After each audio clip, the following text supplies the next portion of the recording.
अभी मैं एक सिंपल सी चीज आपको यहाँ पे जो सबसे पहला चीज है, रोटेशनल मोशन स्टार्ट हो रहा है, उसका रोटेशनल मोशन का सबसे पहला टॉपिक मोमेंट ऑफ इनर्शिया। ठीक है, अभी मोमेंट ऑफ इनर्शिया क्या होता है? मोमेंट ऑफ इनर्शिया, तो सबसे इंपॉर्टेंट चीज सब लोग देखो यहाँ पे, रोटेशनल मोशन क्या होता है? जैसे फैन रोटेट कर रहा है, ठीक है। अब मैं वापस एक बार बोलता हूं, रोटेशनल मोशन और सर्कुलर मोशन में क्या फर्क है? और रोटेशन, जैसे अपन कोई भी बॉडी ये घूम रहा होगा ऐसे, तो अपन क्या बोलते हैं? ये पेन क्या कर रहा है? रोटेट कर रहा है बोलते हैं। सर्कुलर मोशन कर नहीं बोलते, ऐसा ऐसा पेन क्या कर रहा है? Circular motion. बट वही चीज, हाँ, इसके ऊपर कुछ एक छोटा सा पॉइंट है, वो क्या करता होता है? Circular motion. अब ये सर्कुलर मोशन कर रहा है अबाउट सम एक्सिस, एक्सिस है ना, इस एक्सिस को हम लोग बोलते हैं एक्सिस ऑफ रोटेशन। क्या बोलते हैं? Axis of rotation. और एक्सिस ऑफ रोटेशन है तो कुछ वर्ड्स जो अपने को बहुत बार काम में आएंगे। अब क्या होता है, आप देखोगे इस पेन को मुझे रोटेट करवाना है, तो मुझे क्या करना पड़ेगा? अभी तो रुका हुआ है, क्या करना पड़ेगा? फोर्स डालना पड़ेगा। तो एक्चुअली रोटेट किसके वजह से करता है? फोर्स के वजह से। बट अब ये फोर्स जो होता है ना, यहां पे बन जाता है मोमेंट ऑफ फोर्स। वर्ड सुना होगा ना आपने, फोर्स को क्या बोलते हैं? Moment of force. वो फोर्स इंटू कुछ परपेंडिकुलर डिस्टेंस ऐसा करके होता है, वो अपन बाद में देखेंगे, ठीक है। तो उसको टॉर्क बोलते हैं, ठीक है। वैसे ही नॉर्मल जो मास होता था, मतलब F is equal to ma में F क्या बन गया? टॉर्क बन गया, मतलब मोमेंट ऑफ फोर्स बन गया। F force, moment of force. वैसे हाँ, नहीं, अरे सुनो ना वैसे मास जो है उसको हम क्या बोलते हैं? इनर्शिया। तो यहां पे क्या बनेगा फिर? Moment of inertia. अरे भाई F फोर्स है तो उधर मोमेंट ऑफ फोर्स बन गया, तो M क्या बन गया? इनर्शिया, तो मोमेंट ऑफ इनर्शिया। उसी को हम लोग क्या बोलेंगे? I। और जो एक्सेलरेशन था F is equal to ma acceleration, यहां पे क्या बन जाएगा? Angular acceleration. तो आप एक्चुअली देखोगे बाद में जाके हम जो इक्वेशन को स्टडी करने वाले, सेकंड नहीं थर्ड लेक्चर में, ठीक है। तो थर्ड लेक्चर में हम जैसे F is equal to ma, ये इक्वेशन है, तो F की जगह आएगा टॉर्क, वो ऐसा लिखते थे जो स्केलर वेक्टर में देख लिया अपन ने। M को हम क्या बोलेंगे? I, और A को क्या बोलेंगे? अल्फा। तो ये इक्वेशन बन जाएगा, और बाद में जाके दोनों इक्वेशन को साथ में लेके चलेंगे। कोई भी इक्वेशन सॉल्व करना है तो न्यूटन लॉज ऑफ मोशन का सब चीज तो लगाना ही लगाना है, उसके साथ क्या लगाना है? ये भी लगाना है। और वो कैसे होगा? जैसे देखो यहां पे ये सिर्फ रोटेट कर रहा है ना, आगे जा रहा है क्या? आगे नहीं जा रहा है, रोटेट कर रहा है। तो इसमें सिर्फ क्या लगेगा? ये सिर्फ आगे जा रहा होता है ऐसे, तो क्या लगता? ऊपर। बड़े ऐसे घूमते घूमते आगे जा रहा है तो दोनों लगेगा। तो आपको समझ में कैसे अपन सब करने वाले साथ में। तो इसलिए पूरा का पूरा मैकेनिक्स और रोटेशनल मैकेनिक्स दोनों क्या होगा? कंबाइन। हाँ, मास इज इनर्शिया ना, ऑलवेज। मास को ही हम लोग क्या बोलते हैं? इनर्शिया। वो भी पढ़ेंगे ना। अभी तो मैं आपको सिर्फ कंपैरिजन बताया ना, ये इनर्शिया, इसमें क्या हो गया? Moment of inertia. अभी पढ़ा कुछ नहीं, अभी से आपको मैं बता रहा हूं, यहाँ पे इक्वेशन लिखा है। अब वो मोमेंट ऑफ इनर्शिया होता क्या है और क्यों इधर काम में आता है, ठीक है, वो भी बहुत इंपॉर्टेंट है कि भाई सिर्फ मास को ही क्यों नहीं लेके आए हम लोग, ये आई कैसे आया और आई क्या है, ठीक है। तो जैसे आपको यहाँ पे आप देखोगे, मैं यहाँ पे एक एक्सिस ड्रॉ करता हूँ। इसको हमने कौन सी एक्सिस बोली थी? एक्सिस ऑफ रोटेशन, जिसके अबाउट क्या करेगा? रोटेशन करेगा। तो एक ऐसा करते छोटा सा पॉइंट मास लेते पहले, ठीक है। अब एक पॉइंट मास है m, ठीक है, और ये डिस्टेंस पे रखा है r, ये r परपेंडिकुलर डिस्टेंस है, और ये सपोज घूम रहा है ऐसे, तो ये क्या कर रहा है अभी? Circular motion. जैसे m1 पकड़ते हैं, r1 पकड़ते हैं। तो किसी ने बोला इस m1 का मोमेंट ऑफ इनर्शिया क्या है? जैसे टॉर्क बोलते ना अपन, फोर्स का F इंटू आर बोलते ना, F इंटू परपेंडिकुलर डिस्टेंस। वैसे मोमेंट ऑफ इनर्शिया इस m1 मास का होता है m1 इंटू क्या? r1। तो बट r1 नहीं, r1 स्क्वायर, ठीक है। हाँ, ये फॉर्मूला है। अभी इसका रीजन क्या है वो सब कुछ अपन देखेंगे। ये r2 हो गया, तो ये क्या हो गया? ये भी सपोज घूम रहा है। हाँ, अभी दोनों साथ में होगा तो क्या होगा? Plus m2 r2 square. तीसरा होगा तो m3, ये सब परपेंडिकुलर डिस्टेंस है, घूम रहे सब कुछ, ठीक है। m3r3 स्क्वायर, और ऐसे करते चलते जाएगा। तो मैथमेटिकल टर्म में इसको क्या लिखेंगे? समीशन ऑफ क्या? mi/ri square 1 to n। और मुझे बताओ यही चीज कंटिन्यूस मास होता, कंटिन्यूस मास मतलब जैसे m1 m2 m3 क्या है? डिस्ट्रीब्यूटेड है। वही चीज पूरा का पूरा एक रॉड होता, ऐसा घूम रहा होता, तो कितने मासेस है? इनफाइनाइट मासेस है ना। तो m क्या बन जाएगा यहाँ पे? dm। तो यहाँ पे क्या बन जाएगा सिग्मा की जगह? इंटीग्रेशन। वो सब अपना सेम सर्किल सेंटर ऑफ मास की तरह। तो इसके जगह पे इंटीग्रेशन आ जाएगा, m की जगह क्या? dm आ जाएगा, और ये चीज क्या आ जाएगा? r स्क्वायर, और हो जाएगा i। अभी हमने सिर्फ कैलकुलेशन बताया, मैंने अभी तक उसका वो नहीं बताया कि क्यों, क्या, कैसे, क्यों मोमेंट ऑफ इनर्शिया पिक्चर में आया, क्यों सिर्फ मास क्यों नहीं आया। ठीक है, तो वो जो अंदर मतलब उसका जो मीनिंग है मोमेंट ऑफ इनर्शिया क्यों, वो सब अपन बाद में देखेंगे। पहले अपन क्या देखेंगे? एकदम pure mathematics, how to calculate moment of inertia mathematically ऐसे। आपको समझ में? उसका जो क्यू वाला वर्जन है मैं एक थोड़ा सा बता के रखता हूं, बाद में उसको अपन अच्छे से, और जैसे आप आगे आगे बढ़ोगे चैप्टर में, सेकंड थर्ड चार, आपने बोला ना 4-5 लेक्चर के बाद आपको आइडिया आ जाएगा, इमेजिनेशन भी हो पाएगा। अभी आप सोचने के क्यों कैसे, तो आप अभी डूब जाओगे, खो जाओगे। ठीक है, उसमें अभी कुछ नहीं, अभी सिर्फ कैलकुलेशन आज देखना है बस। अब क्यों आता है वो एक बार मैं जस्ट बता के रखता हूं आपको। आपने एक चीज देखा होगा, एक मास है, ठीक है, जैसे इस डोर की बात करते हैं हम लोग, ये दरवाजे की बात करते हैं, ठीक है। अब ये जो डोर है, इस डोर में ये जो पूरा मास है, ठीक है, आपने एक तो चीज देखी होगी टॉर्क की। अब जब इधर से इसको खोलते हो तो क्या होता है? इजीली खुलता है, बट वही चीज इधर से खोलोगे तो ज्यादा फोर्स लगाता है। मतलब बेसिकली इसको जो खोलना है, मतलब वो खोलना मतलब वो खुलता है सब टॉर्क के वजह से। तो इजीली खोलना है तो क्या करना पड़ेगा? फोर्स दूर, मतलब क्या? फोर्स के किसके ऊपर? फोर्स के पोजीशन के ऊपर डिपेंड है कि फोर्स कहां पे है।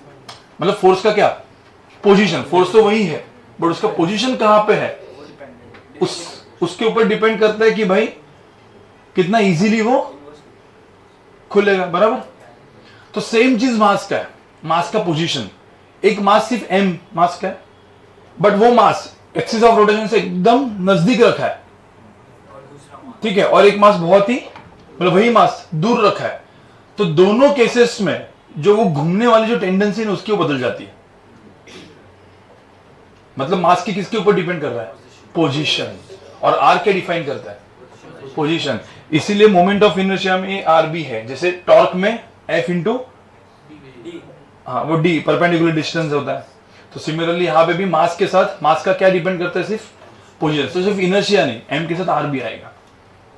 एक रफ दिमाग में मतलब थोड़ा सा कि मोमेंट ऑफ इनर्शिया मतलब इनर्शिया का moment, moment is always what, उसको परपेंडिकुलर डिस्टेंस से मल्टीप्लाई करना होता है, वो उसको मोमेंट बोलते हैं ना। वैसे मोमेंटम होगा तो यहां पे एंगुलर मोमेंटम आएगा, उसको भी क्या बोलते हैं? Moment of momentum. हाँ, moment of momentum is angular momentum. Inertia moment of inertia, force moment of force. तो ये सब में मोमेंट ऑफ ऐड कर लो, अपने टर्म्स बन जाएंगे, ठीक है। अभी जस्ट कैलकुलेशन, दिमाग कुछ लगाना नहीं है। ये मैंने मोमेंट ऑफ इनर्शिया का क्या लिखा डेफिनेशन, उसका एक छोटा सा आपको भी एक फर्स्ट क्वेश्चन, ठीक है, क्वेश्चन नंबर एग्जांपल 1 सब लोग सुनो, ठीक है। पहले सब लोग यहां पे देखो,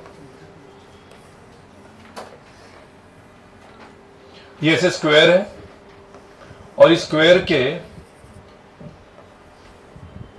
4 ऐसे एंड में, ठीक है, अलग अलग मासेस है, 2 kg, 3 kg, 3 kg और लेट्स से 5 kg।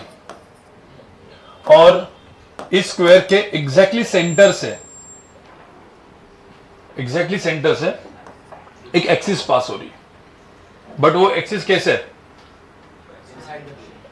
हाँ ऐसे, मतलब ना क्रॉस या डॉट कुछ भी लिख दो क्योंकि वो, ठीक है। अब वो कैसे डिपेंड करेगा कैसे घूम रहा है, ठीक है। अब डॉट मतलब कहां पे होता है? Inside out, outside. अब आउटसाइड के लिए मुझे बताओ, ये पूरा का पूरा ऐसे घूमना चाहिए, आपको पता है ना फिंगर्स ऐसे घुमाने का, ट्रायंगुलर वेलोसिटी सीखा है कि नहीं? तो ऐसे घुमाएंगे तो कहां पे आएगा? तो ऐसा पकड़ लो पूरा का पूरा ऐसे घूम रहा है, फिर बाद में जाके अपन इसको ओमेगा ऐसा लिखेंगे, एंगुलर वेलोसिटी करके ऐसा घूम रहा है। अब उसका एक्चुअली सिग्निफिकेंस वगैरह सब बात, एंगुलर वेलोसिटी के ऊपर भी पूरा एक लेक्चर ही आता है टू डिफाइन एंगुलर वेलोसिटी। जो अपन ने एंगुलर वेलोसिटी डिफाइन किया वो बहुत ही बेसिक लेवल पे, तो एंगुलर वेलोसिटी एंड टॉर्क आधा लेक्चर में अपन इसको खत्म कर देंगे, ठीक है। तो ये एंगुलर वेलोसिटी ऐसे घूम रहा है। अब ये एंगुलर वेलोसिटी मत देखो, ये एक्सिस ऑफ क्या हो गया? रोटेशन हो गया। अब इस केस में इसका मोमेंट ऑफ इनर्शिया मुझे कैलकुलेट करना है। ये सब इनर्शिया है। अब अपने सबको क्या करना पड़ेगा? ऐड, मतलब क्या? m1 r1 square m2 r2 square, बस वही करना है। तो अब मुझे एकदम सिंपल से बताओ, सपोज मैंने यहां पे बोला कि ये जो है वो 4 मीटर का स्क्वायर है, ठीक है। तो क्या करेंगे बताओ? सबका यहां से क्या निकालेंगे? Perpendicular distance. कितना है परपेंडिकुलर डिस्टेंस? हाँ कितना? 2√2। कैसे? ये 4 तो ये क्या हो गया? 4√2 आता है ना इतना। अब ये 4√2 का ये क्या करेंगे? डिवाइड बाय 2, तो कितना? 2√2। तो ये 2√2 हो गया। तो ये 2√2 हो गया, इसका क्या? r। सबका तो वही होगा। तो हम मोमेंट ऑफ इनर्शिया कैलकुलेट करेंगे तो क्या आएगा? मतलब मैं सिग्मा ऑफ क्या, एक मिनट में पहले से लिख के रखता हूं, ठीक है। ये i = 1 to क्या हो जाएगा? 4। अब m1 r1 स्क्वायर, सपोज इसको मैंने अलग अलग, ठीक है, ये m1 लिया, m2 लिया, m3 लिया और m4 लिया, बराबर। तो कितना होगा? 5 इंटू क्या? m इंटू 2√2 का स्क्वायर प्लस 2 इंटू, भाई ये समझ में आ रहा है कि नहीं? प्लस 3 इंटू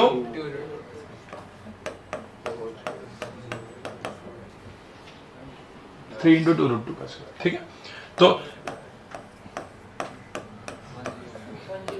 कितना आएगा आंसर इसमें? 104, ठीक है। तो अब ये सपोज 104 आया, क्या इसका यूनिट क्या रहेगा? वो तो सबको केजी मीटर स्क्वायर, ठीक है, केजी मीटर स्क्वायर। ये सब मतलब यूनिट तो आपको ही लिखना है। तो ये हो गया मेरा मोमेंट ऑफ इनर्शिया। अब ध्यान में रखना, मोमेंट ऑफ इनर्शिया का काम कैसे आने वाला पता है? अब मुझे तो टॉर्क = I अल्फा इक्वेशन है। आपको तो जितना ज्यादा मास उतना डिफिकल्ट रहेगा उसको मूव करने के लिए, एक्सेलरेशन वो करने के लिए। वैसे जितना ज्यादा मोमेंट ऑफ इनर्शिया उतना ही उसको ज्यादा क्या लगेगा? टॉर्क, उसको क्या करने के लिए? घुमाने के लिए, सेम एंगुलर एक्सेलरेशन से। तो इसीलिए ध्यान में रखना, मोमेंट ऑफ इनर्शिया कम तो आराम से घूमेगा, मोमेंट ऑफ इनर्शिया ज्यादा तो डिफिकल्ट होगा। बस इतना समझो। तो अभी अपन क्या कैलकुलेट कर रहे हो? मोमेंट ऑफ इनर्शिया, कम ज्यादा, इंटीग्रेशन या अपने नॉर्मल मैथमेटिक्स से। समझ में आ रहा है? तो मैं एग्जांपल 2 देता हूं, 2 एग्जांपल्स। ये एग्जांपल 2 आप करोगे, ठीक है? हाँ नहीं, किधर भी कर सकते हैं। वही अभी तो मैंने कहा से दिया है? सेंटर ऑफ मास से। मैं एक्स ऑफ रोटेशन कैसे भी कर सकता हूँ ना। ये पेन है, इसका सेंटर ऑफ मास तो इधर है। इस पेन को तो मैं ऐसा भी घुमा सकता हूँ, या इस पेन को मैं ऐसे करके भी घुमा सकता हूँ। तो एक्स ऑफ रोटेशन कैसे जा सकता है? कहीं से भी, वो तो क्वेश्चन में दिया जाएगा। हाँ भी नोट कर लो पहले। एक काम करो, आप इसी क्वेश्चन में सब लोग सुनो, जैसे इसने भी बोला, ठीक है। तो इसी इसमें अभी मैं एक्स ऑफ रोटेशन देखो कहां से दे रहा हूं, ये आपको मतलब दे रहा हूं ठीक है। एक्स ऑफ रोटेशन में दे रहा हूं, ये एग्जांपल 2 है, एग्जांपल 2 इसी में, ये पूरा का पूरा ऐसे ही रखो। मैं एक्स ऑफ रोटेशन ऐसे इसी प्लेन में दे रहा हूं, ये है, और ये जो डिस्टेंस है 2 मीटर का। समझ में कैसे? मतलब इसको कैसे घुमा रहा हूं मैं? ऐसे। समझ में आ रहा है ना? इसी के प्लेन में है एक्स ऑफ रोटेशन, और ये डिस्टेंस कितना है? 2 मीटर। अब और ऐसा पकड़ लो, इसमें लाइट रॉड से ऐसा जुड़ा हुआ है, ऐसा दोनों, ये सब कुछ लाइट रॉड से ऐसे जुड़े हुए हैं। तो ऐसा प्रॉपरली ऐसे एक असेंबली बना के हम घुमा रहे हैं। तो ये 2 मीटर है। अभी बताओ कि मोमेंट ऑफ इनर्शिया इस केस में कितना होगा? अब पहले ये लिखो ऊपर, मोमेंट ऑफ इनर्शिया का पहले ये कर लो। इसका आंसर आ गया क्या क्वेश्चन नंबर 2 का? देखो क्वेश्चन नंबर 2 में मुझे बताओ, क्वेश्चन नंबर 2 में मुझे बताओ, ये जो 5 kg का मास है, ये कितने डिस्टेंस पे? तो 5 इंटू क्या हो जाएगा? 2 स्क्वायर, ये 2 kg का कितना है 2 स्क्वायर, ये 3 kg का कितना है। तो आपको समझ में आना, सिर्फ डिस्टेंस ढूंढना है, स्क्वायर करना है। तो ये 3 kg 3 इंटू क्या 6 स्क्वायर प्लस ये 3 इंटू 6 स्क्वायर, कितना है आंसर 244। ये सबको समझ में आया। तो आपको moment of inertia normal basic level पे कैलकुलेट करना आ गया। ठीक है, अभी एग्जांपल 3 करो आप।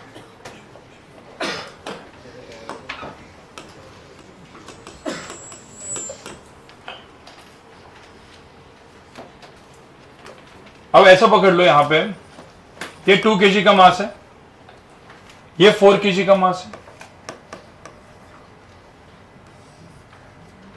डिस्टेंस जो इसके अंदर है वो है कितना 12 मीटर्स। तो बोला find moment of inertia about an axis passing through centre of mass of this too. समझ में भी क्या है। तो पहले इसका क्या निकालना पड़ेगा सेंटर ऑफ मास, और उससे एक्सिस जा रही है। तो मैं अभी जस्ट एक ऐसा पकड़ रखता हूं कि लेट्स से ये एक्सिस ऐसे जा रही है, ये एक्सिस कहां से जा रही है, ये एक्सिस ऑफ रोटेशन है, कहां से जा रही है थ्रू सेंटर ऑफ मास। तो ये सेंटर ऑफ मास जो एक्सिस पास होगी, तो moment of inertia about an axis passing through centre of मास, मतलब ICOM, ऐसे ऐसे लिखेंगे इसको, moment of inertia about an axis passing through centre of मास निकालना है। तो पहले सेंटर ऑफ मास निकालो भाई। चलो यहां पे देखो, सेंटर ऑफ मास कितना है। अब ये कैसे कैलकुलेट करोगे, आपने वो 0,0 किया होगा, तो m1x1 प्लस भैया आया क्या। हाँ, तो मुझे बताओ सेंटर ऑफ मास क्या था, m1x1 plus m2x2 divide by m1 plus m2। तो ये करके x coordinate of centre of मास आया। m1 कितना है, ये सपोज 0,0 ले लिया, ये 12,0 ले लिया। ठीक है, तो यहाँ पे 2 into 0 plus 4 into 12 divide by 6। तो कितना आंसर है इसमें 8। तो ये 8 आया, तो ये 8,0 आया। अब जैसे ही आया अपने को पता चल चुका है, अब हम लोग को इससे लेना देना नहीं, अपने को क्या है ये डिस्टेंस चाहिए। तो इसको मैंने m1 पकड़ा है और इसको मैंने m2 पकड़ा है, तो m1 r1 स्क्वायर, तो ये r1 कितना है 8 और ये r2 कितना है 4। तो अभी मोमेंट ऑफ इनर्शिया क्या होगा, m1 2 इंटू क्या 8 square, m1 r1 square plus 4 square. कितना है आंसर इसका 192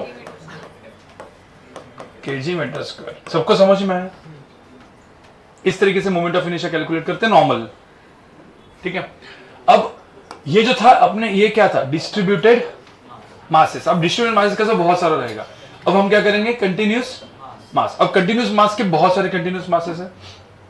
अब एक है उसका डेरिवेशन और दूसरा उसका कंटिन्यूस मास डायरेक्टली दिया है, तो अपने को डेरिवेशन एक अपन क्या करेंगे, पहले हम कंटिन्यूस मास लेंगे। अब आप देखो सेम चीज जो सेंटर ऑफ मास में पड़ी थी, सेम सीक्वेंस में यहां पे भी जाएगा क्या कंटिन्यूस मास, फिर निगेटिव मास भी तो होगा। डिस्क से एक डिस्क निकाल दिए, तो वो क्या करेंगे अपन, वही सेम चीज, एक पूरी डिस्क उसके ऊपर एक डिस्क। तो सेम कंसेप्ट यहां पे भी लगने वाला है।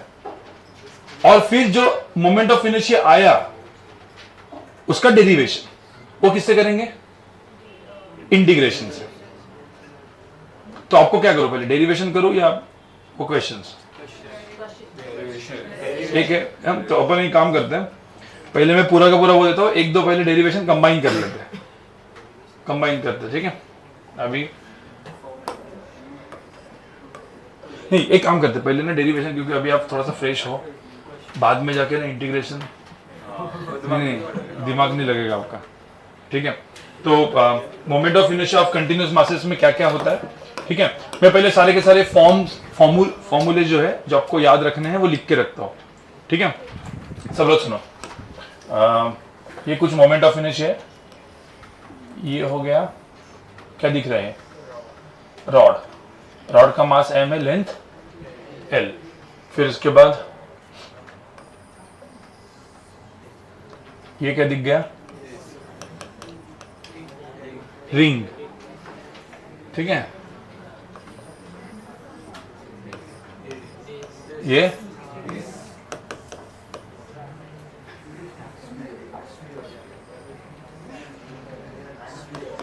कौन सा?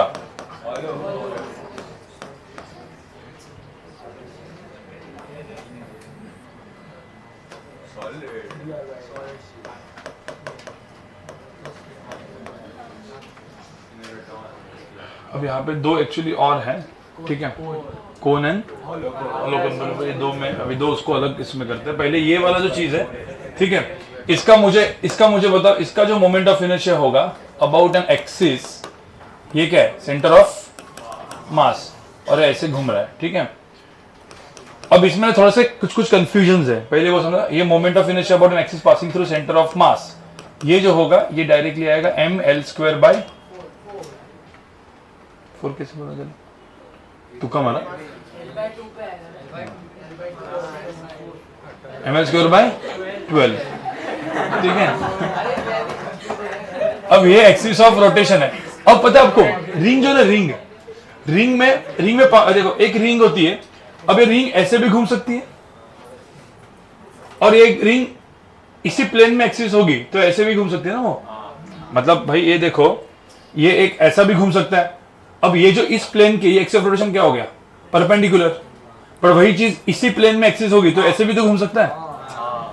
वही चीज कुछ ऐसे भी तो घूम सकता है। तो कितने एक्सिस हो सकते हैं? बहुत सारे। अपन अभी जो एक्सिस यहाँ पे जो मैं ड्रॉ कर रहा हूँ, वो सारी एक्सिस कहां से पास हो रही है? Centre of mass and perpendicular to the plane, ये प्लेन के परपेंडिकुलर, ठीक है। तो ये मैं ऐसा डॉट कर लू ना इसे, हाँ, तो इसका जो आई सेंटर ऑफ मास होगा, अब मास m है और रेडियस कितनी है? r, तो इसको हम लिखेंगे mr²। एकदम सिंपल है। तो इसका कितना होगा बताओ? इसका कितना होगा? चलो बताओ, मारो, तुक्का मारो। mr²/2 नहीं, mr²/2।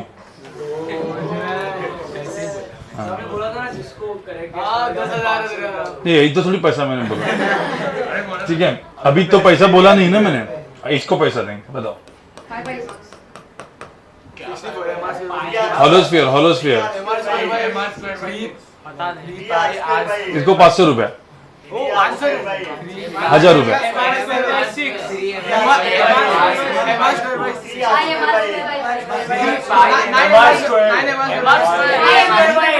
हो गया, पैसा गया तुम्हारा।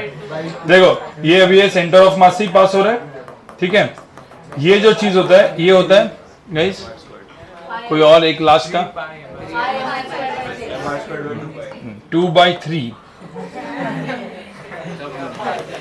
ये m है, r है, 2/3 m r²।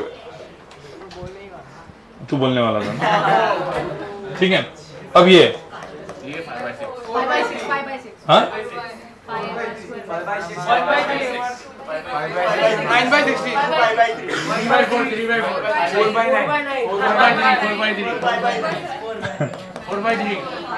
ये जो है, ये है आई सेंटर ऑफ मास, यहाँ से जो पास हो रहा है वो है 2/5 mr²। देख लिया।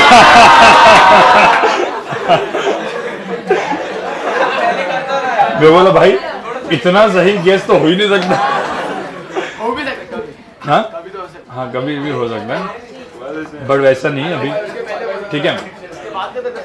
आप जो कोन एंड सॉलिड कोन का भी इसके बाद लिख दो, पहले ये करो, ये लिख दो। सॉलिड कोन का एकदम सिंपल है, हॉलो कोन का थोड़ा सा। सॉलिड कोन आप देखोगे तो किसकी तरह हो जाएगा? वो डिस्क की तरह। और हॉलो कोन जो है वो 3/10 mr², वो अभी लिखेंगे अपन, ठीक है। पहले इतना कर लो। इसमें और एक दो चीजें लिख दो।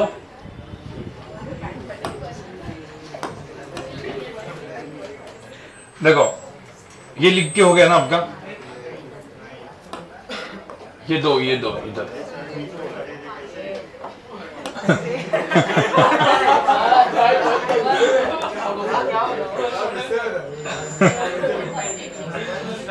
ये है हॉलो कोन, और यहां पे ये है सॉलिड कोन। ठीक है, नहीं अभी नहीं, ये मास m, इसमें इजी कौन सा है? हॉलो इजी है? नहीं, हॉलो इजी है। क्यों? क्योंकि हॉलो जो है ना, वो आप देखोगे ये कोन को पूरा ऐसा पिचका दिया तो क्या बन जाएगी? डिस्क बन जाएगी। तो डिस्क का जो है वही है ये, तो ये चीज क्या हो जाएगी? mr²/2। नहीं, ये तो बोला ही नहीं ना, ये बताओ बताओ। अच्छा, देखा नहीं ना। हाँ, ये 3/10 mr²। मैंने बोला था, अरे मैंने आपको जब बोला था ना 3/10 एन, सॉलिड कोन का और इसका दो चीज बोली थी मैंने, ये सॉलिड कोन का। ठीक है, तो ये सब मोमेंट ऑफ क्या हो गया? ये मोमेंट ऑफ इनर्शिया हो गया। अब इन सब का डेरिवेशन भी है कि ये कैसे मोमेंट ऑफ इनर्शिया, ये कैसे आया, राइट? वो डेरिवेशन किससे होगा? इंटीग्रेशन से। चलो, ये आपका सबके एकदम दिमाग में हो गया मोमेंट ऑफ इनर्शिया। अब मोमेंट ऑफ इनर्शिया दिमाग में, अभी मैंने एक चीज बताई थी आपको, ठीक है? सबसे एकदम पहले तो आप एक चीज समझो, ठीक है? एक तो मोमेंट ऑफ इनर्शिया अभी एक मतलब 2-3 ऑब्जेक्ट्स का मिला के आ गया, बट जो अभी जो जितने भी एक्सिस थे वो कहां से पास हो रहे थे? सेंटर ऑफ मास। मतलब मैंने सपोज एक एग्जांपल दिया, मैं एक छोटा सा एग्जांपल इसके ऊपर देता हूं, ठीक है? ऐसा पकड़ लो कि यहां पे ये ऐसा एक कोन है जिसका मास क्या दिया है? m, और इसका रेडियस r, और उसी को लग के एक ऐसे, ये सब कुछ सॉलिड है सपोज, बट इसका भी मास क्या दिया है? m, और ये भी क्या, रेडियस क्या है? r, और इसका जो एक्सिस है वो ऐसे पास हो रहा है, ऐसे घूम रहा है वो, तो आइसक्रीम घुमा दिया आइसक्रीम को, ठीक है? तो ये क्या है? Axis of rotation. अब इसका मुझे मोमेंट ऑफ इनर्शिया निकालना है। अब मुझे तो कौन का भी मोमेंट ऑफ इनर्शिया, एक मिनट, ये जो दोनों चीजें क्या है? सॉलिड है भाई, ये भी सॉलिड है और ये भी क्या है? सॉलिड है। तो अब क्या करना पड़ेगा बताओ? अब मुझे तो पूरा का पूरा स्फीयर हो या आधा स्फीयर हो, मोमेंट ऑफ इनर्शिया क्या होगा? सेम। क्यों सेम होगा? क्योंकि मास डिस्ट्रीब्यूशन देखो ना। अरे भाई, ऐसा पूरा स्फीयर जो ऐसा घूम रहा है, जो उसका आधा ऐसा निकाल दिया, तो भी वो मास तो एम ही है ना। तो मास डिस्ट्रीब्यूशन क्या है? सेम। तो इसका क्या रहेगा? इसका मोमेंट ऑफ इनर्शिया क्या रहेगा? इसका total net moment of inertia क्या रहेगा? इसका कितना था? सॉलिड का कितना था? हाँ, 3/, हाँ, तो इसका था 3/10 mr² प्लस सॉलिड का कितना था? Solid sphere 2/5।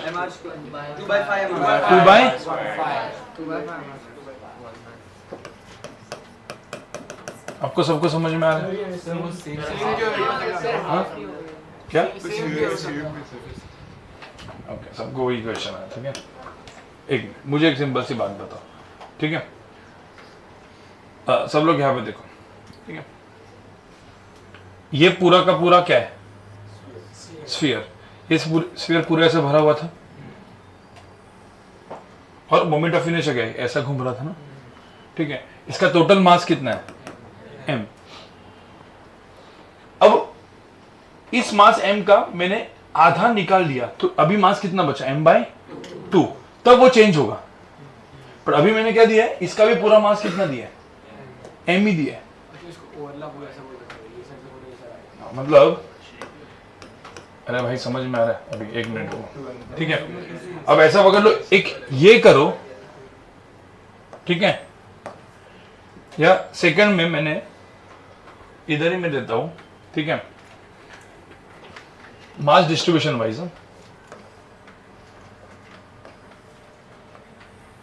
ऐसा था, बराबर? ऐसा है नहीं? इसका भी मास कितना है? m, और ये रेडियस r है, दोनों घूम रहे हैं, क्या फर्क है इसमें? मास डिस्ट्रीब्यूशन वाइज कुछ फर्क है क्या? शेप थोड़ा मतलब सेंटर ऑफ मास इफेक्ट, तो centre of mass effect moment of inertia, centre of mass effect होगा, बट मुझे बता मोमेंट ऑफ इनर्शिया इफेक्ट होगा क्या? नहीं मुझे तो इसका मोमेंट ऑफ इनर्शिया निकालना है, तो सारे मासेस को क्या करना है sir? m1 r1 square m2 r2 square वगैरह, तो अभी सिमेट्रिक है ना ऊपर और नीचे। अब ऊपर वाला कट भी कर दिया तो भी मोमेंट ऑफ इनर्शिया क्या रहेगा? अब मैं आपको एक मिनट, अब ये क्वेश्चन के पहले, ठीक है, मुझे लगता है कि अपन यहाँ पे जाना पड़ेगा अपने को, रिंग में जाते पहले, ठीक है, डिस्क में जाते हैं। ये डिस्क का क्या है? मोमेंट ऑफ इनर्शिया कितना है? mr square by 2। अब ये पूरी डिस्क है, अब मैंने इसमें एक ऐसे स्लाइस बना दी और मैंने बोला इसका मास सपोज m है और इसका रेडियस भी क्या है? r। अब इसको ऐसे घुमाया, एक्सिस ऑफ रोटेशन ऐसा ही है, मैंने ऐसे घुमाया, क्या होगा मोमेंट ऑफ इनर्शिया? क्यों सेम आएगा? m सेम है, r भी, और इसका जो मास डिस्ट्रीब्यूशन है, ये छोटे छोटे मासेस है, वो इसका और इसका मास डिस्ट्रीब्यूशन क्या है? सेम है। टोटल मास डेंसिटी डेंसिटी मतलब इसका मास m दिया हुआ है ना, इसका क्या दिया है? डेंसिटी वगैरह नहीं, मास क्या है? सेम है, तो इसका मोमेंट ऑफ इनर्शिया क्या होगा? हाँ, अब किसी ने इसमें से निकाल दिया, ऐसा बोला कि इसमें से 1/4 पार्ट निकाला इतना, तो फिर इसका मास कितना हो जाएगा? m/4। तो फिर वो m/4, तो मास की जगह क्या होगा फिर? m/4 r square by 2। But अभी यहाँ पे मास कितना है? m, तो इसका जो मोमेंट ऑफ इनर्शिया है वो कितना होगा? अरे एक काम करो, m नहीं m डैश लो, तो कितना होगा? m dash r square by 2। मतलब पोजीशन जो है, देखो इसका मोमेंट ऑफ इनर्शिया क्या होगा? m dash r square by, ring में भी छोटा सा आर्क ले लिया m डैश मास का, तो क्या होगा? और वो ऐसे घूम रहा है, m डैश। अब समझ में आ रहा है? ठीक है, अब एक काम करते हैं, मेरे को एक चीज समझ में आई, हम लोग वो क्वेश्चन से अच्छा एक दो डेरिवेशंस करते हैं। तो डेरिवेशन आपको हाँ तो समझ में आएगा। हाँ बोलो। m डैश, एक मिनट, एक काम करो, पहले कुछ मत, अभी मैं आपको बताता हूँ पूरा एक्सप्लेनेशन, ठीक है? अभी आगे इसका थोड़ा सा अपन डेरिवेशन कर लेते हैं। हाँ कुछ नहीं प्रूव होता, अभी देखेंगे क्या प्रूव होता है, अभी ज़्यादा दिमाग मत लगाओ, अभी सबके कंफ्यूजन है, तो अभी मैं पूरा दे देता, अभी कुछ नहीं, ठीक है? अभी यहाँ पे देखो भाई, सब लोग यहाँ पे देखो, इसके ऊपर आते हम लोग, ठीक है? अब थोड़ा सा डेरिवेशंस कर लेते हैं, क्योंकि डेरिवेशंस नहीं होगा। अब मैं काम कर थोड़ा सा ना डेरिवेशंस के हिसाब वाले ट्रिकी क्वेश्चंस, जो थोड़ा सा दिमाग लगता है, जिसमें मास डिस्ट्रीब्यूशन, मतलब अभी मैं जाता हूँ मास डिस्ट्रीब्यूशन कैसे किया हुआ है कंटिन्यूस मास का ही, ठीक है? तो पहले एक दो डेरिवेशन कर लेते हैं, तो आपको समझ में आएगा, और फिर थोड़ा सा लॉजिक वाला क्वेश्चन, ठीक है? सब लोग यहाँ पे देखना। अब सबसे पहले एकदम सिंपल वाला डेरिवेशन रॉड का, ठीक है? ये रॉड है, मास कितना है? m, length l। इस रॉड को अलग अलग जगह से घुमा सकते हैं। कैसे घुमा सकते हैं? कोई बोलेगा सर मैंने ऐसे घुमाया, और कोई बोलेगा सर इधर से घुमाया, इधर से घुमाया, इधर, अलग अलग हो सकता है ना। अब जो एक्सिस ऑफ रोटेशन है कहां से पास हो रहा है? सेंटर ऑफ मास से पास हो रहा है, ठीक है? तो अब पहले सेंटर ऑफ मास से पास हो रहा है, और यहां पे एक मिनट, यहां पे ड्रॉ कर लेता हूं, और यहां पे एक्सिस ऑफ रोटेशन जो पास हो रहा है, अब वो कहां से पास हो रहा है? क्या लगता है इन दोनों में मोमेंट ऑफ इनर्शिया चेंज होगा या वही रहेगा? क्यों चेंज होगा? क्योंकि आप देखोगे इसमें जो मास है m1, ये m1 r1 square, m2 r2 square, m3 r3 square, इतने का निकाल ले तो इसको डबल कर सकते इधर, बराबर? यहां पे ये m1 r1 square, m2 r2 square, देखो ना, यहां से यहां पे किसका ज्यादा होगा इस दोनों में से? दोनों का मास सपोज सेम है, तो किसका ज्यादा होगा? लॉजिकली किसका मोमेंट ऑफ इनर्शिया ज्यादा होगा? किसका? क्यों? Because distance, overall distance is greater. देखो ये वाला जो पार्ट है ये वाला इसका कॉमन था। अब ये वाला जो पार्ट है वो ज्यादा डिस्टेंस पे, ये वाला सेम डिस्टेंस पे, तो इसका मोमेंट ऑफ इनर्शिया क्या होगा? कम होगा। इसका मोमेंट ऑफ इनर्शिया लॉजिकली इतना समझ में। अब वो कितना होगा वो किससे करना पड़ेगा? इंटीग्रेशन से। वो कैसे करते हैं? अब आपको पता है, अब इसमें मैंने लीनियर मास डेंसिटी याद है ना? हाँ, मुझे पता है लीनियर मास डेंसिटी क्या होता है, dm अपॉन dx, राइट? तो dm की वैल्यू क्या हो जाएगी? लैम्बडा dx, याद है? अब इसमें लैम्बडा वेरिएबल होगा, पता है ना? तो उसके अंदर लैम्बडा की वैल्यू तो, बट ये आपको हमेशा आपको दिमाग में रखना था, मैंने बोला था ना, याद करो। dm is equal to lambda dx। Lambda क्या होता है? Linear mass density. फिर वही कुछ एरिया होता तो लैम्बडा की जगह क्या आता? सिग्मा। वॉल्यूम होता तो रो। याद है ना? ठीक है, तो अभी उसका भी एक हाथ डेरिवेशन देख लेंगे तो याद आ जाएगा। एक डेरिवेशन उसका भी देख लेंगे, ठीक है, इंटीग्रेशन वाला चीज। तो अब यहाँ पे तो लैम्बडा कितना है? इसमें तो लैम्बडा एकदम सिंपल है, m/l। यहाँ पे तो m/l है, ठीक है। हाँ, अब हमने क्या इधर कर लिया, एक छोटा पॉइंट मास मान लिया, कितना dm, ये कितना है x लेंथ पे। अब मुझे होता सपोज इसको मैंने यहाँ पे 0,0 कर दिया तो ये क्या हो जाएगा? l/2,0। अरे तो मुझे बताओ dm मास कहाँ से कहाँ पे वेरी करेगा? x यहाँ से माना है तो माइनस l/2 टू l/2। तो अब मुझे बताओ इस dm मास का इधर लिखता हूं मैं, di कितना है? मोमेंट ऑफ इनर्शिया कितना है? dm इंटू कितना? x square. dm इंटू क्या? x square. फिर उसको क्या करना पड़ेगा? इससे क्या मिल जाएगा मुझे? i। और ये x जो है वेरी कहां से कहां पे कर रहा है?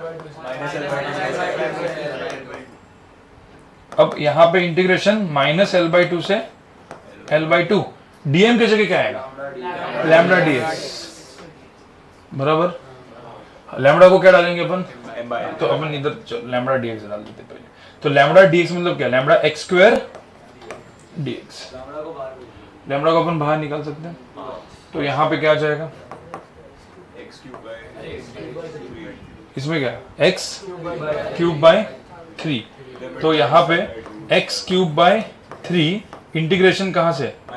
माइनस l/2 से l/2। अब लैम्बडा की वैल्यू यहाँ पे m/l डाल दो बाद में, ये m/l डाल देंगे ना, तो यहाँ पे कितना क्या आएगा? 3 भी बाहर निकाल दो, l/8 माइनस l/8, तो 2l/8। मैं समझ में आ रहा है कि नहीं? तो m/l तो है ही, और ये पूरा का पूरा आप डालोगे तो l/4, और ये 3 भी है तो l/12। देखो ये आप चेक करो, तो इसका आंसर क्या है? ml²/12, वही आंसर है, ठीक है। यहाँ पे कितना है? ml²/12। यहाँ पे मुझे बताओ इस क्वेश्चन में, मैं ये ग्रीन में करता हूँ, इस क्वेश्चन में क्या चेंज हुआ? ये सपोज 0,0, ये क्या हुआ? l,0। यहाँ पे dm था, x जो है कहां से कहां पे चेंज हुआ? तो जो लिमिट से सब कुछ सेम था, सिर्फ कहां पे चेंज हुआ? जो मोमेंट ऑफ इनर्शिया यहाँ पे क्या हुआ? इंटीग्रेशन कहां से? 0 से लेके l lambda x square, integration वही था ना? हाँ, तो यहाँ पे कितना हुआ लेकिन वो बताओ ना? Lambda x³/3, lambda x³/3। तो x³/3 मतलब क्या?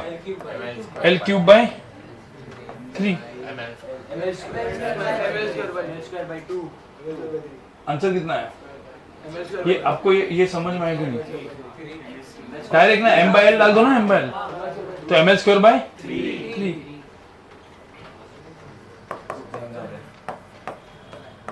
ये थोड़ा सा इजी था ना, ये थोड़ा सा मैथ्स इजी था इसका मैथ्स, बट सेम। आपको ये समझ में कैसे? मुझे बताओ m × r² क्या था?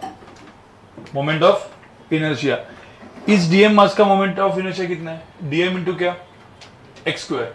ऐसे कितने मासेस है? Infinite masses. तो डीएम इंटू एक्स स्क्वायर का इंटीग्रेशन करना पड़ा, माइनस एल बाई टू, ये मोमेंट ऑफ इनर्शिया है। तो मोमेंट ऑफ इनर्शिया कितना है? M l square by 12। ये रेडियस का कंसेप्ट मत लगा उसमें कोई। इस रॉड का मोमेंट ऑफ इनर्शिया कितना है? एम एल स्क्वायर, जो लेंथ एल होगी एम एल स्क्वायर बाई 12 है, फॉर्मूला बन गया उसका, एक्सप्रेशन बन गया ना, एम एल स्क्वायर बाई 12। वही रॉड इधर से मैं करता तो मोमेंट ऑफ इनर्शिया कितना आया? M l square by 3। वो भी अपन ने इंटीग्रेशन से देखा। कहां पे इंटीग्रेशन चेंज हुआ? सिर्फ क्या चेंज हुआ? यू लिमिट चेंज हुए फ्रॉम 0 से एल, बाकी कुछ चेंज नहीं हुआ। समझ में? अब यहाँ पे लैम्बडा वेरिएबल है, suppose lambda is equal to, suppose मैंने बोला ए एक्स है या ए एक्स स्क्वायर है, तो यहाँ पे क्या डालना पड़ेगा? ए इंटू क्या? एक्स स्क्वायर, और फिर वो सिर्फ लैम्बडा चेंज होगा। Lambda suppose linear mass density variable है, तो बस उसके अंदर डाल के इंटीग्रेशन चेंज होगा। लिखो इसको। अभी और 2-3 डेरिवेशंस करते हैं, ठीक है? देखो देखो डेरिवेशंस, इंटीग्रेशन, एडवांस इक्वेशंस के लिए इंटीग्रेशन बहुत काम का है, ठीक है? ध्यान में रखना। बोरिंग होता है बट काम का होता है, ठीक है? अब यहाँ पे देखो एक रिंग रखा हुआ है और यहाँ पे आर्क रखी है, ठीक है? अब ये जो रिंग है उसका मोमेंट ऑफ इनर्शिया मुझे निकालना है, axis passing through centre of मास। लेकिन यहाँ पे एक्सिस कैसे है? अभी परपेंडिकुलर, तो ये ऐसे घूम रहा है, तो एक्सिस ऑफ रोटेशन यहां पे दिख रही है आपको, कैसे दिख रही है? परपेंडिकुलर है। अब ये ऐसे रिंग घूम रही है, तो मुझे बताओ कि इसका यहां पे मोमेंट ऑफ इनर्शिया क्या होगा? अब आप देखोगे इसमें इंटीग्रेशन करने की जरूरत ही नहीं है। अब ये मोमेंट ऑफ इनर्शिया, ये एक्सिस है, सारा मास कहां पे? इधर से कितना डिस्टेंस? आर। ये भी मास डिस्टेंस आर, ये भी आर। तो इंटीग्रेशन का काम खत्म हो गया ना? क्यों? क्योंकि सपोज ये छोटा डीएम मास लिया, अब यहां पे देखो, एक छोटा डीएम मास लिया, ये यहां से कितना डिस्टेंस पे? आर। तो इस छोटे मास का डीआई जो है, मोमेंट ऑफ इनर्शिया कितना होगा? डीएम इंटू क्या? कैपिटल, क्या ये कैपिटल आर वेरिएबल है? वेरिएबल है, वो वेरिएबल सपोज नहीं है, तो इंटीग्रेशन में ये आर स्क्वायर कहां पे आएगा? बाहर। तो इंटीग्रेशन ऑफ डीएम बचेगा ना। जैसे वहां पे आप देखो कि रॉड के केस में डीएम क्या था? डिस्टेंस अलग अलग था ना, DM1 DM2 DM3 का डिस्टेंस अलग अलग, तो वेरिएबल था वो एक्स। यहाँ पे वेरिएबल है क्या? तो यहाँ पे क्या आ जाएगा answer? Directly r square integration of क्या? डीएम। डीएम क्या होता है? M r square. तो सीधा एम इंटू क्या आया ना? मोमेंट ऑफ इनर्शिया क्या है? जैसे अपना फॉर्मूला की तरह, एम आर स्क्वायर। अब मुझे एक बात बताओ, मतलब ये मास डिस्ट्रीब्यूशन के ऊपर डिपेंड हो रहा है ना? अब यहां पे आप देखो आर्क क्या होगा? आर्क का भी सेम, क्योंकि मास डिस्ट्रीब्यूशन आर्क का और पूरे रिंग का क्या है? सेम। तो इसमें भी क्या होगा? हाँ, ये डीएम होगा और ये भी क्या होगा? R square. अब आप इसका इंटीग्रेशन करोगे तो इंटीग्रेशन ऑफ क्या होगा? डीएम इंटू क्या? R square. डीएम कितना बन जाएगा यहाँ पे? क्या मुझे बताओ, लेकिन इसके लिए इंटीग्रेशन की जरूरत पड़ी? क्यों नहीं पड़ी? क्योंकि आप कभी भी ध्यान में रखना, आप उसको डिस्टेंस के हिसाब से देखोगे। डीएम ओके, ये डीएम सब सेम ही डिस्टेंस पे, तो इंटीग्रेशन की जरूरत है ही नहीं। कुछ लैम्बडा वगैरह कुछ करने की जरूरत भी नहीं पड़ी, डायरेक्टली हो गया। समझ में आ रहा है? अब एक्सिस ऑफ रोटेशन यहां से पास हो रहा है, इसीलिए एक्सिस ऑफ रोटेशन कोई अलग इससे पास होता, ठीक है? देखो एक्सिस ऑफ रोटेशन ऐसा घूम रहा है, ठीक है? अब मुझे तो यही एक्सिस ऑफ रोटेशन, मैं एक एग्जांपल दे रहा हूं, ऐसे होता इसी प्लेन में। अब 0 से 2 आता नहीं, अभी तो हालत खराब होती। अब आप देखोगे ये डीएम मास ऐसे अलग अलग ऐसे अलग अलग डिस्टेंस पे है, और अब इसका मुझे मोमेंट ऑफ इनर्शिया निकालना है, तो इंटीग्रेशन से क्या होता? बहुत ही मुश्किल होता ना।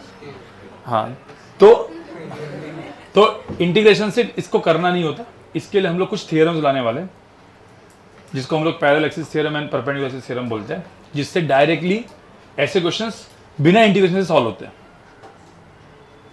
ठीक है, बस आपको क्या पता होना चाहिए, आपको जस्ट जो एक्स ऑफ रोटेशन कौन सा क्या चीज पता होना चाहिए, जो मेन वाला है, तो सेंटर ऑफ मास जो फॉर्मूले में लिख के थे ना 7-8, वो अपने को मोमेंट ऑफ इनर्शिया पता होनी चाहिए, बाकी सब कुछ थ्योरम से होते हैं।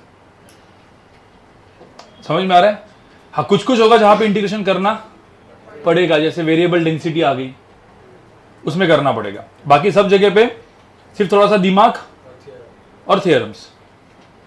ठीक है, तो इसका जो है, इसका moment of inertia bye integration, हम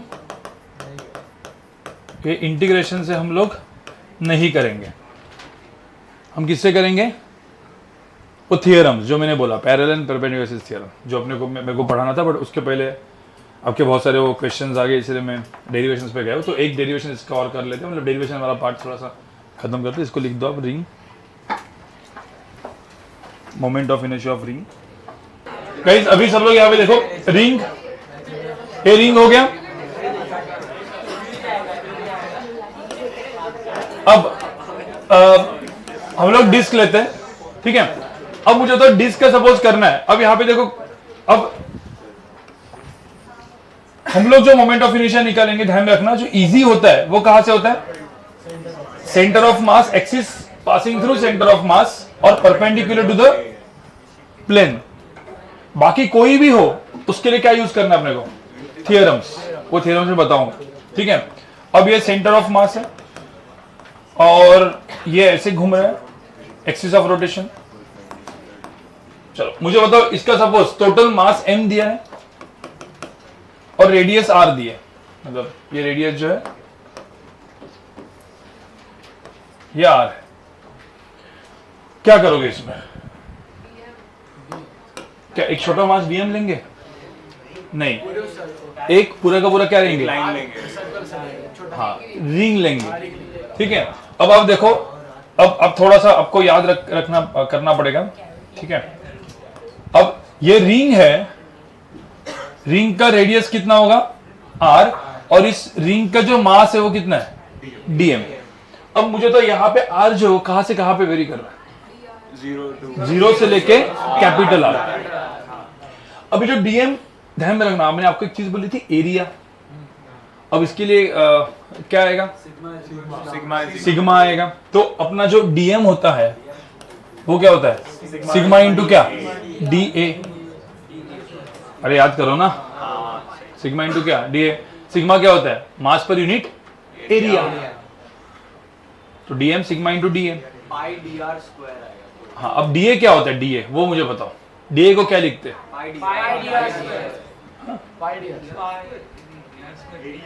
इसलिए आपकी एडवांस के पेपर में हालत खराब होती होगी, क्योंकि अभी तक आपने प्रॉपर डेरिवेशंस के ऊपर, इंटीग्रेशन के ऊपर काम नहीं किया है, बराबर ना। इंटीग्रेशन यूज इन फिजिक्स, ये बहुत इंपॉर्टेंट है। मतलब आपको मैं बता रहा हूँ, मीडियम एंड डिफिकल्ट पूरा इंटीग्रेशन ही होता है, एडवांस का तो नहीं।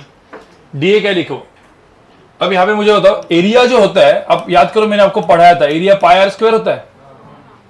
कभी भी हमें रखना, वो डीए कैसे निकालते हैं, उसका क्या डेरिवेटिव। तो डीए क्या होगा? ये आर स्क्वायर का डेरिवेटिव क्या? 2r dr। तो यहाँ पे क्या हो जाएगा? 2 पाई r dr। याद करो ना। अरे भूल गए क्या? पढ़ाया था मैंने, वो भूल जाते होगे कहाँ पे लिखा होगा।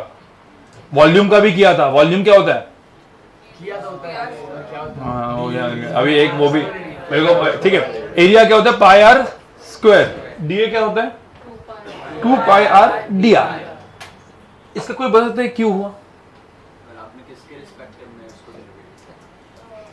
नहीं, वो डेरिवेटिव में आपको बताया होगा ना। डेरिवेटिव आप इधर इसको dA by dt से कर सकते हो, तो इधर dr by dt आ जाएगा, बट किसी से भी नहीं किया तो dA मतलब इसका। अब याद करो अपना, ये आपको इधर भी काम में आया होगा। PV = nRT में इसको with respect to something derivative करते हैं। अब यहाँ पे P, V और T तीनों तीन वेरिएबल है, तो ये यूवी रूल होता है ना। क्या होता है वो? हाँ ना, पहले इधर देखो ना। तो PV = nRT है, तो इसको अपन क्या करते हैं? UV rule. तो ये चीज क्या हो जाएगी? dp v वैसा का वैसा प्लस P वैसा क्या वैसा dv इंटू पी, और nr कांस्टेंट है तो nr क्या dt, याद है ना ये चीज, ये लिखते थे ना, इसमें विथ रिस्पेक्ट टू समथिंग किया क्या आपने, नहीं किया ना, ये एक फॉर्म होता है ना डेरिवेटिव का, तो ये डायरेक्टली फॉर्म दिमाग में रखो, ये काम का है पूरा डेरिवेशंस के लिए ना। हाँ हमने डिफरेंशिएट इसलिए किया बिकॉज़ हम जब इंटीग्रेशन करते हैं हम छोटे छोटे पार्ट्स को एक बड़े उसमें बना रहे हैं, डिफरेंशिएट कर देता है एक छोटे पार्ट को बाहर निकाल। हाँ तो वही वही तो मतलब बेसिकली मैथमेटिकली कोई भी इक्वेशन को हम डिफरेंशिएबल फॉर्म में लिख सकते हैं डिफरेंशिएशन। तो इसको suppose a is equal to pi r square, अब कोई बोलेगा सर इसको dA बाई dr लिखूंगा मैं, तो इधर आएगा 2 पाई r, फिर dr, ये सब नहीं करने का, ये आपको पता है, ये आप ऐसा कर रहे हो, बट ये नहीं करने का। इसमें क्या करोगे फिर, क्या dt से करके dp बाई ऐसा कर ले, नहीं ना, नहीं आपको आना चाहिए। देखो एक मिनट मैं जस्ट, क्योंकि ये इसके ऊपर मैं कभी ना कभी एक लेक्चर 1-8 घंटे का ले लूंगा बाद में, बट यहाँ पे सब लोग सुनो, क्योंकि क्या आपका अभी तक वो एडवांस वाला इंटीग्रेशन वाले लेक्चर्स हुए नहीं है, ठीक है, वो मैं आइदर मैं ले लूंगा, नहीं तो शशांक सर को भी, क्योंकि शशांक सर को भी इंट्रोड्यूस करना है, तो उनको, क्योंकि वो एडवांस के लिए आपको बहुत काम में आएंगे, ठीक है। अब उनका डायरेक्टली समझ में नहीं आया तो मैं एक आध वो लेक्चर ले लूंगा इंटीग्रेशन वाला। बट क्या होता है, अब इतना समझो, y is equal to suppose x cube है भाई, y is equal to x cube है, दो फॉर्म में, आप इसको कैसे लिखोगे, dy बाई डी एक्स, क्या होता है dy by d x 3x square, या फिर उसको direct derivative with respect to something वो लिखने का ही नहीं, dy is equal to 3x square, अब इंटीग्रेट करोगे तो वही आएगा, इंटीग्रेबल फॉर्म भी बोल सकते हैं इसको हम। अब कोई बोलेगा सर इसको dy बाई डी एक्स नहीं dy बाई dt करना है, तो यहाँ पे फाइनली क्या होता है,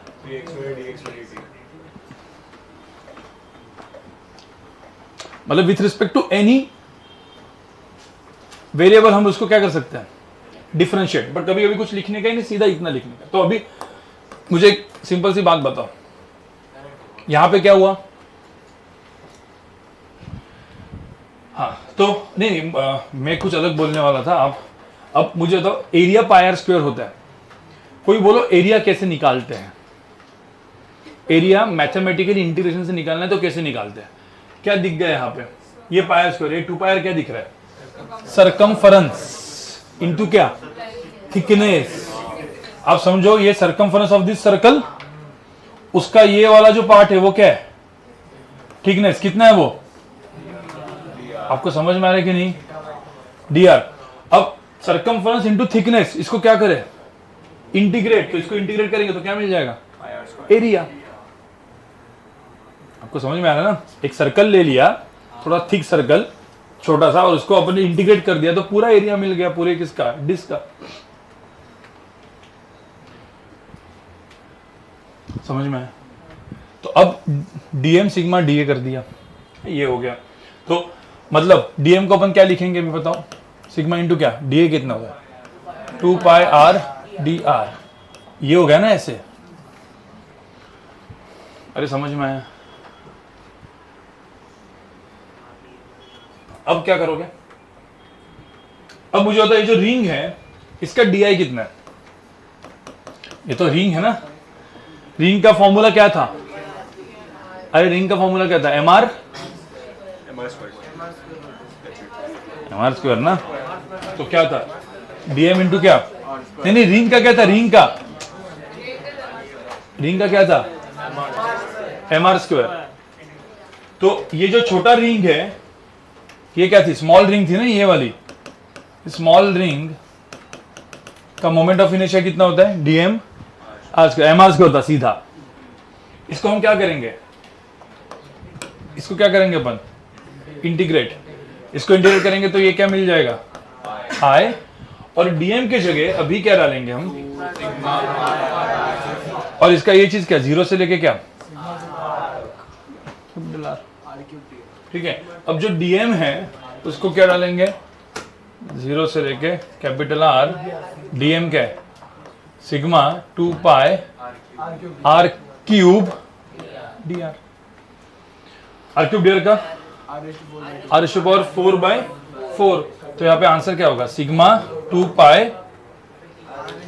ये डाल के वगैरह r टू द पावर 4/4, और सिग्मा जो है उसको क्या डालते हैं अपन, जो सिग्मा है वो क्या होता है, sigma is mass, total mass disc का कितना है, m divide by total area कितना है, पाई आर स्क्वायर, यही है ना सिग्मा। ये मैंने इसके लिए क्यों डाला है, क्योंकि सिग्मा सपोज कोई अच्छे क्वेश्चन में सिग्मा वेरिएबल दिया तो वो भी इंटीग्रेशन तो वो भी इधर सिग्मा की जगह m by pi r square डाल सकते हैं क्या, नहीं, तो भी सिग्मा सपोज जैसे मैं बोला सिग्मा इज वेरिएबल, अच्छा एडवांस का क्वेश्चन कोई है, sigma is equal to sigma naught into r, तो इसमें क्या डालेंगे सिग्मा नॉट इनटू आर, का वैल्यू इंटीग्रेशन के बाद डालेंगे। हाँ वो सिग्मा नॉट फिर बाहर आ जाएगा और सिग्मा नॉट के टर्म्स में आंसर आएगा। ये क्वेश्चन आपको एडवांस में मिलेंगे। मैंने आपको ये क्या बताया, method.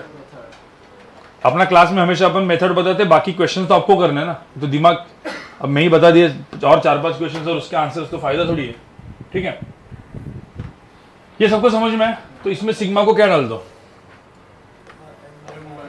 m by pi r square डालो ना, m by pi r square, pi pi cancel, r square इधर आर स्क्वायर बचेगा, इधर 2, तो आंसर क्या आया, m आर स्क्वायर बाय 2। समझ में आया। तो डिस्क का कितना था, m आर स्क्वायर बाय 2 था ना मोमेंट ऑफ इनर्शिया, बट आया कहां से, समझ में आया, कंफर्म। ये वाला जो चीज है m आर स्क्वायर बाय 2 है। अब कोई भी मोमेंट ऑफ इनर्शिया एक्सिस यहां से पास होगी तो कितनी हालत खराब होगी, बहुत ज़्यादा, तो बहुत डिफिकल्ट हो जाएगा।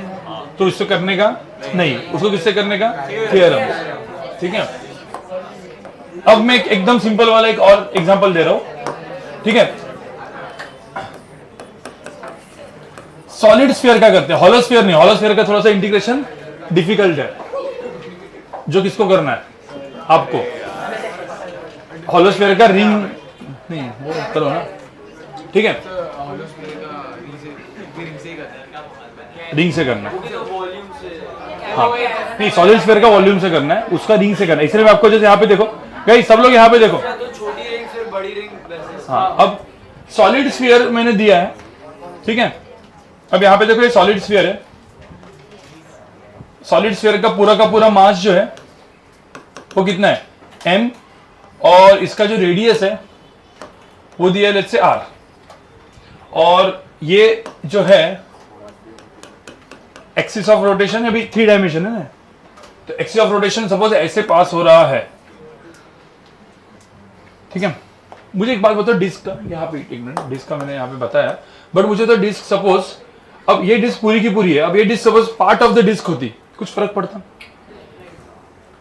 एक मिनट, यहाँ पे देखो, मैं यहाँ पे बता रहा हूं इधर, ठीक है, ये पूरी डिस्क है। अब ये डिस्क सपोज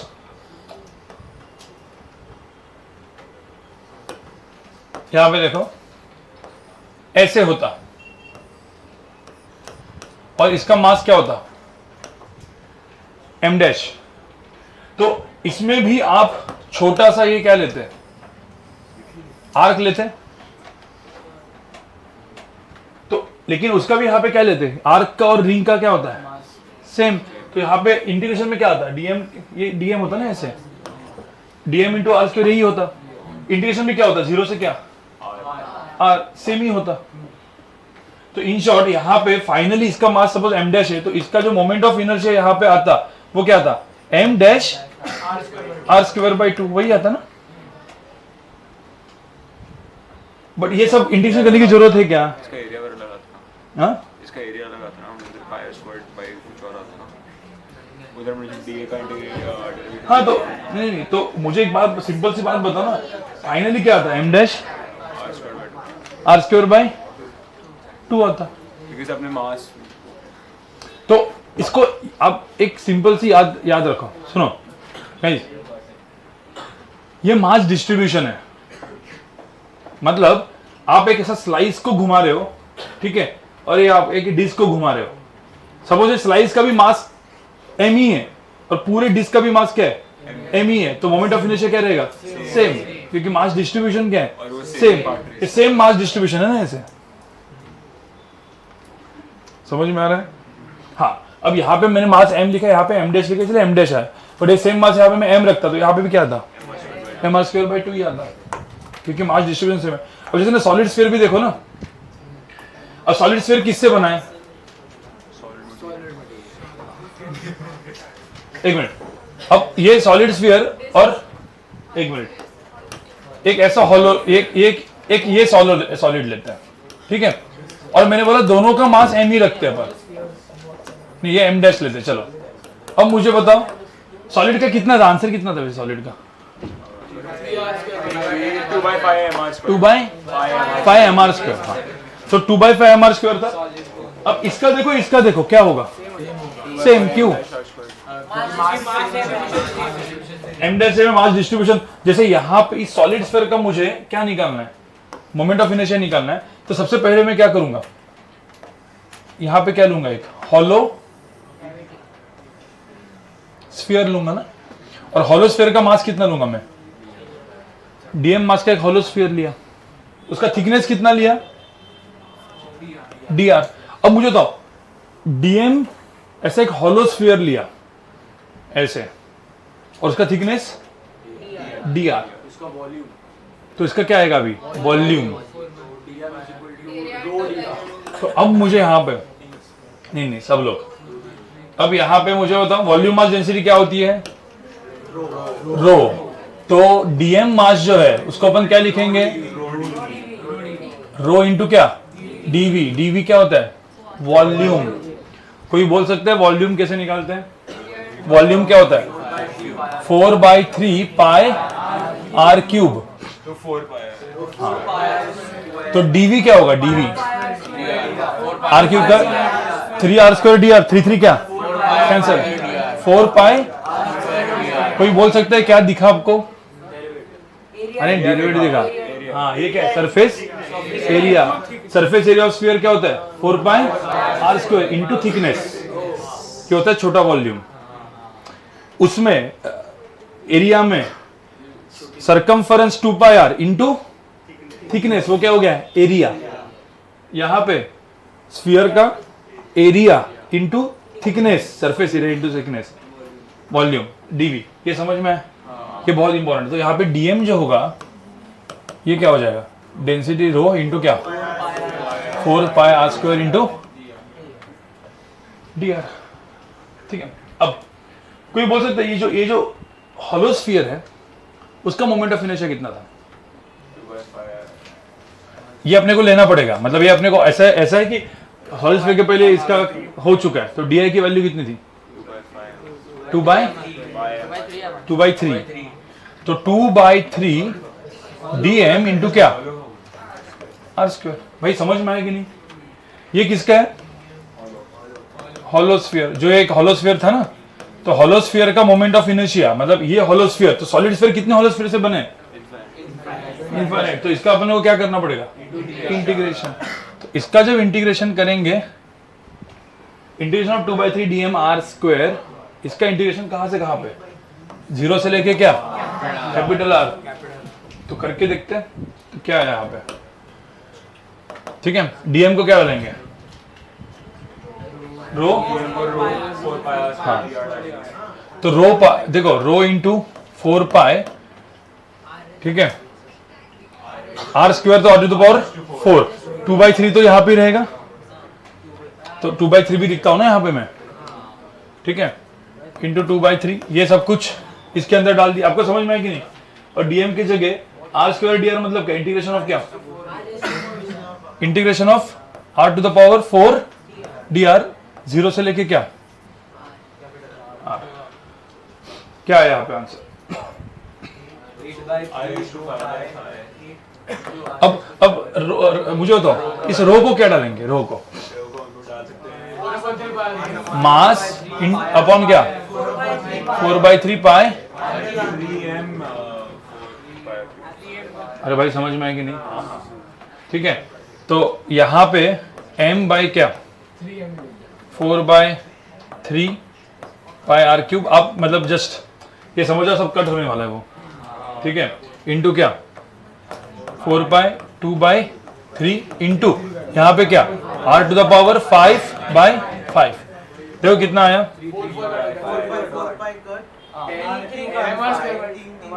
ये भी 3 कट 4 कट 2 बाई क्या 2 by 5 mr square, तो 2 by 5 m r square, ये क्या आ गया? सॉलिड स्फीयर का मोमेंट ऑफ। मैं आपको जस्ट एक बताया कि सब कुछ इंटीग्रेशन से ही होता है। ठीक है। इंटीग्रेशन ध्यान रखना सॉलिड स्फीयर किससे बना है? बहुत सारे छोटा होलोस्फीयर, होलोस्फीयर ऐसे इनफाइनाइट होलोस्फीयर। बट इंपॉर्टेंट क्या था, ये चीज लिखना। देखो ये वाला जो फॉर्म है ना, वी डीवी और ये चीज, अब इसमें सपोज वेरिएबल डेंसिटी का स्फीयर है तो सिग्मा ये जो रो है उसके बाहर नहीं निकाल सकते, फिर उसको उसमें डालना पड़ेगा। आर के टर्म्स में होगा, जो भी होगा इससे कर सकते हो। आपको सबको समझ में आया? ठीक है। देखो इंटीग्रेशन का पार्ट थोड़ा सा ट्रिकी होता है, मतलब, लेकिन अभी आपको और समझ में आया होगा सेंटर ऑफ मास। और अभी सेंटर ऑफ मास के सारे डेरिवेशंस कर दो आप। मैं तो क्या बोल रहा हूं, अभी जाने के बाद आज और कल में सारे सेंटर ऑफ मास के डेरिवेशंस और सारे मोमेंट ऑफ इनर्शिया के डेरिवेशंस खुद से कर लो। यहां पे देखो गाइस, ये वाला जो पार्ट है किसी ने हॉलोस्फीयर दिया है, ठीक है। मैं आपको जस्ट बता रहा हूं कि कैसे करना है। हॉलोस्फीयर दिया है या फिर हॉलो कोन दिया है, ठीक है, क्योंकि सॉलिड कोन का तो हॉलो कोन से डायरेक्ट हो जाएगा। बट हॉलो वाला जो चीज है, देखो हॉलोस्फीयर में क्या लगेगा बताओ? कैसे रिंग कैसे लेंगे? कौन सी? हाँ ऐसी रिंग ना। अब प्रॉब्लम क्या पता है क्या ऐसे रिंग का? छोटा हो रहा है, सब लोग सुनो, 0 से 0 का ये रिंग है, इसका रेडियस कितना है? Small are. 0 से 0 हो जाएगा ना, टॉप टू बॉटम ले। गाइस सब लोग सुनो, इंपॉर्टेंट देखो यहाँ पे क्या है, ये चीज समझना बहुत जरूरी है। और इस रिंग का गाइस ये जो रेडियस है ये कितना है? Capital R. आई गेस हम लोग हाफ ऑफ करेंगे। और ये जो एंगल है ये थीटा है। अब आप देखोगे रिंग सपोज पूरे हॉलोस्फीयर में करना होता तो कितने रिंग्स हैं? ऐसे ऐसे करके इनफाइनाइट रिंग्स हैं। अब मुझे बताओ एक्चुअल में देखोगे तो ये ऊपर वाला, अब आधा हॉलोस्फीयर भी रखते भाई, यहाँ पे देखो पहले, देखो आधा हॉलोस्फीयर भी रखते तो कुछ फर्क पड़ता? ये सिर्फ आधा हॉलोस्फीयर में क्या होता? डबल ना। जो ये वाला हॉलोस्फीयर है इसका मास m है तो इसका भी m कर दिया तो सेम ही है ना, वो 2m का हो जाएगा। बट इन शॉर्ट मतलब हॉलोस्फीयर आधा हो या पूरा हो फर्क नहीं पड़ने वाला है। मास डिस्ट्रीब्यूशन क्या है? सेम, ठीक है। बट अभी मुझे बताओ इसमें पूरा इस हॉलोस्फीयर का पूरा कंप्लीट मास m दिया है, ठीक है, तो थीटा कहां से कहां पे वेरिएबल होगा? 0 से लेके 180, बराबर। अब पंगा क्या है, ये जो रिंग दिया है उसका मोमेंट ऑफ इनर्शिया कितना होता है एक्स ऑफ रोटेशन में? हाँ, इसका मास अपन ने क्या लिया? dm। हाँ तो di कितना है? dm small r square. समझ में आ रहा है कि नहीं? अब इसका इंटीग्रेशन करेंगे। अब 0 से r मत करो, अब कुछ थीटा के टर्म्स में लिखना पड़ेगा, ठीक है। तो r को क्या लिखेंगे? r sine theta. एक तो ये हो गया, बट अभी r को r साइन थीटा लिख दिया तो dm को भी इन टर्म्स ऑफ क्या लिखना पड़ेगा? थीटा। अब ये लिखूंगा ना, ये जस्ट मैं आपको, ये आपको करना है, ठीक है। अब मुझे तो dm को क्या लिखोगे? नहीं, dm को पहले क्या लिखोगे? तो पहले मुझे dm को क्या लिखने वाले? देखो ये एक हॉलो स्फीयर है तो सरफेस एरिया है। वॉल्यूम है क्या? वॉल्यूम है क्या? नहीं है। हाँ तो सिग्मा इंटू क्या होगा? dA।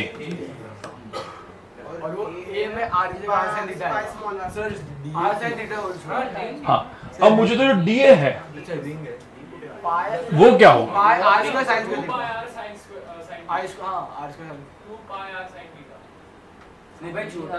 क्या क्वेश्चन है? क्वेश्चन है dm है, dm सब लोग सुनो यहाँ पे, ये dm मास है, किसका मास है? रिंग का। ये रिंग है, अब ये रिंग है उसका सरकमफरेंस तो कितना है? 2 पाई r। बट इस रिंग का जो थिकनेस है, अब ध्यान में रखना, ये थिकनेस है वो तो इसके ऊपर है ना ऐसे। देखो अपना डिस्क में थिकनेस कैसे होता था? cos थीटा है। ये r था, वो dr था थिकनेस, इसमें जो थिकनेस है इस पूरे के पूरे कर्व्ड रहेगा। कर्व्ड है ना, ये ऐसे आपको समझ में आ रहा है कि नहीं? आप समझ में आए? मतलब इसको मैं जूम करूं, इसको मैं जूम करके दिखता हूं, ठीक है? तो कैसे दिखेगा ये? ऐसा ही दिखेगा, ट्रायंगल। ये जो है वो इसके अलोंग है ना, ऐसे, ठीक है? और ये जो चीज है ये सेंटर के साथ, ये आर है और ये डी थीटा है। तो ये जो रिंग है इसका थिकनेस कितना है? आर, कैपिटल आर इंटू क्या? समझ में आ रहा है कि नहीं भाई? ये थिकनेस है ना वो कितना है? Capital R. और मुझे बताओ डीए को क्या लिखते थे? सरकमफरेंस इंटू क्या? थिकनेस। अब इस थिकनेस को देखो, ये जो थिकनेस है इसको dt लिखता हूं मैं, ये थिकनेस को क्या लिखता हूं मैं? dt। तो बेसिकली इसका जो डीए एरिया है वो एक्चुअली क्या आएगा? सिग्मा इंटू क्या? 2 pi small r into thickness dt। और वो थिकनेस अभी कितना है? कितना? R, capital r into d theta. ये आपको समझ में आया? अब ये डीएम इसके अंदर डालो अब, और आर के जगह आर साइन डालो। तो यहाँ पे आर साइन तो हो गया, इधर आर क्यूब आ गया, तो साइन क्यूब थीटा का इंटीग्रेशन। स्मॉल आर जो है कैपिटल आर साइन था ना, तो इसमें इंटीग्रेशन किसका आएगा? अरे कर रहे हो आप, मतलब ये आपका होमवर्क है, मैं आपको जस्ट चार्ट चालू करके दिया है कि ये इंटीग्रेशन थोड़ा सा क्या है, डिफिकल्ट है, बट ये जब ऐसा पढ़ोगे आप, हाँ अरे वो सब करो, ठीक है? अब मुझे एकदम सब लोग सुनो, इस चीज में सबसे इंपॉर्टेंट क्या था कि ये जो डीएम होता है ना, डीएम उसको लिखना सही तरीके से।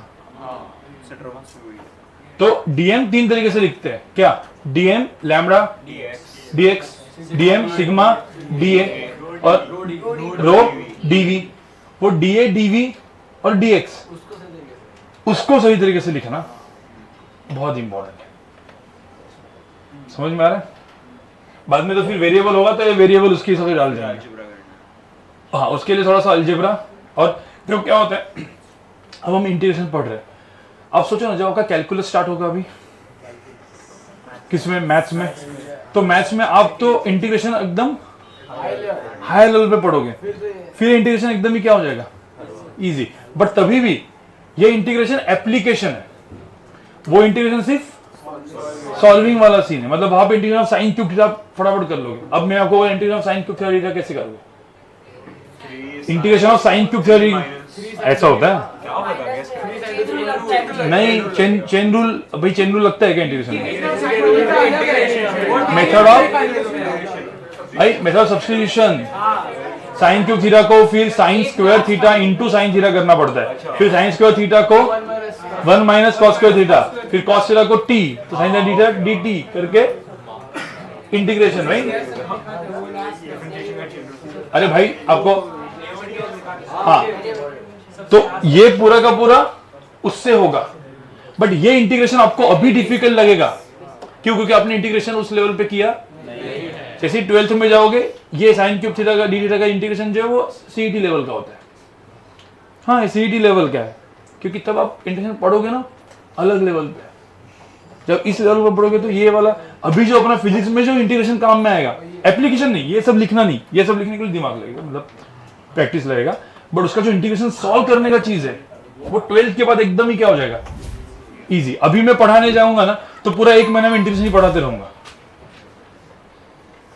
बट वो मैथ्स वाले पढ़ाने वाले हैं ना, तो उनका काम उनको करने दो। समझ में आ रहा है?